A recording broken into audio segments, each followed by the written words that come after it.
Two prominent leaders of the Venezuelan opposition, Leopoldo Lopez and Antonio Ledesma, have been arrested. The two men were taken from their homes where they were already serving house arrest. Lopez was under house arrest since early July when he was freed from prison after serving nearly 3.5 years, and Ledesma had been restricted to his home since 2015. Last week, both men called on Venezuelans to boycott Sunday's controversial election of a new constituent assembly. Ledesma's wife filmed the moment the Serbian intelligence services entered their home to take her husband away.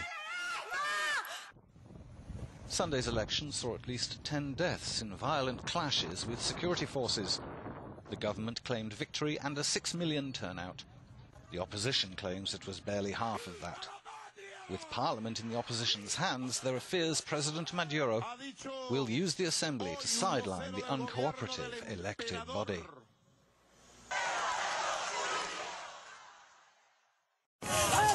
Another weekend of protest in Venezuela against President Nicolas Maduro as the country spirals out of control. The opposition have called for a 2-day general strike scheduled for Wednesday and Thursday. Saturday saw several thousand march on the pro-Maduro Supreme Court, but they were prevented by security forces.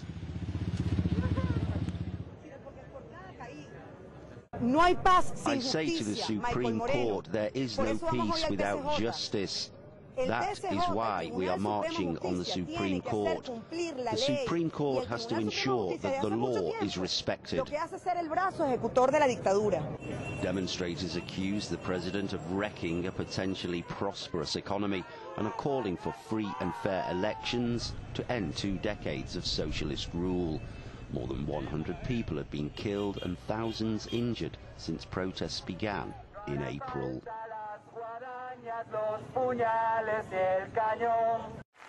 2 days after the controversial new assembly elections in Venezuela, and the country is more divided than ever, with opposition forces vowing to continue their fight against President Nicolas Maduro and the leader claiming a victory that grants him practically unlimited power. Days of bloodshed in the lead-up to the vote saw at least 10 people lose their lives, and a march to honour the dead is scheduled for Wednesday. What Maduro has done is become more radical. He has hardened his political position with the triumph in the Constituent Assembly elections, and he has utilized the Constituent Assembly as a threat against his adversaries. Public anger is high. Just a few days ago, these Caracas streets were barricaded by demonstrators, and the air was filled with the sound of explosions and gunfire. One of Maduro's harshest critics comes from within his own socialist party, State Prosecutor Luisa Ortega Diaz.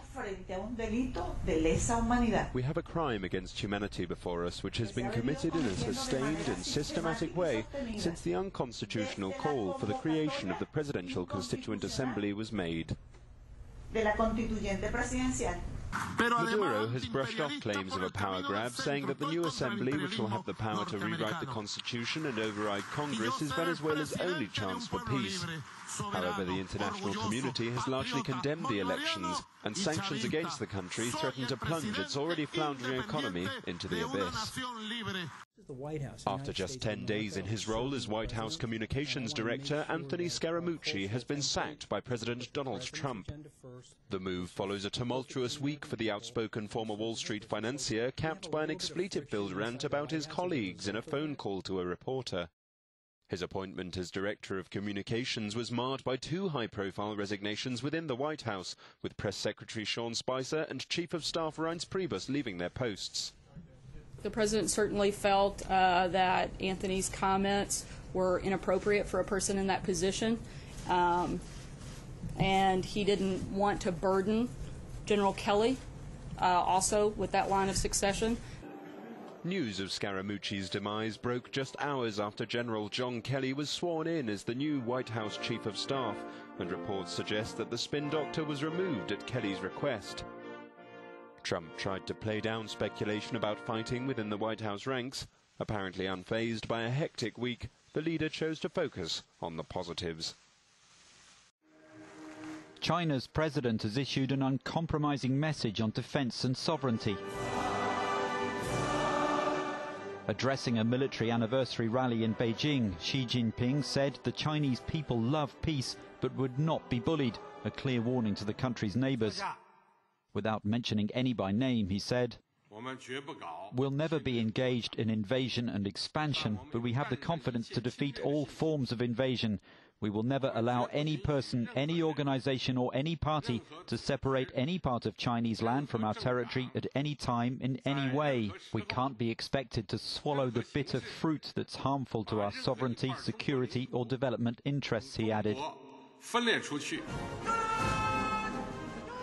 China's armed forces, the world's largest, are being modernized, although troop numbers are being cut. Xi Jinping said the military must unswervingly adhere to the Communist Party's absolute leadership. Thousands of Syrian fighters and refugees in Lebanon's border region will be transferred into rebel territory in Syria in exchange for Hezbollah prisoners on Tuesday. Convoys of buses arrived on Monday to facilitate the transfer, which will see about 9,000 Sunni Muslim militants and their relatives leave Lebanon. A local ceasefire deal between the two sides will see the departure of all Jabhat Fateh al-Sham militants from around the town of Arzal, along with any civilians in nearby refugee camps who wish to go. The first stage of the deal, brokered by Lebanon's internal security agency, unfolded on Sunday as the two sides exchanged the corpses of dead fighters. Lebanon's Hezbollah has played a major role in fighting rebels along the border since the beginning of Syria's civil war. Last week it reclaimed Arzal with help from the Syrian army, driving Jabhat Fateh al-Sham from its last foothold in the borderlands.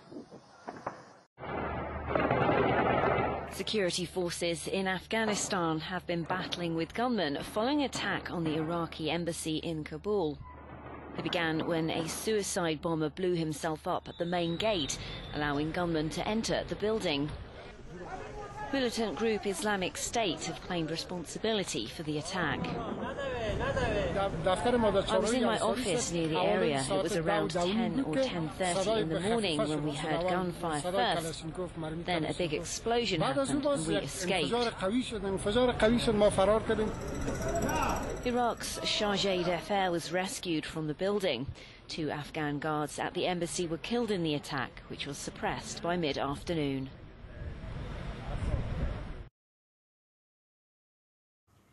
E dali din momento pa ang espaço comercial, agora nós estou back no Informe ng Deportivo.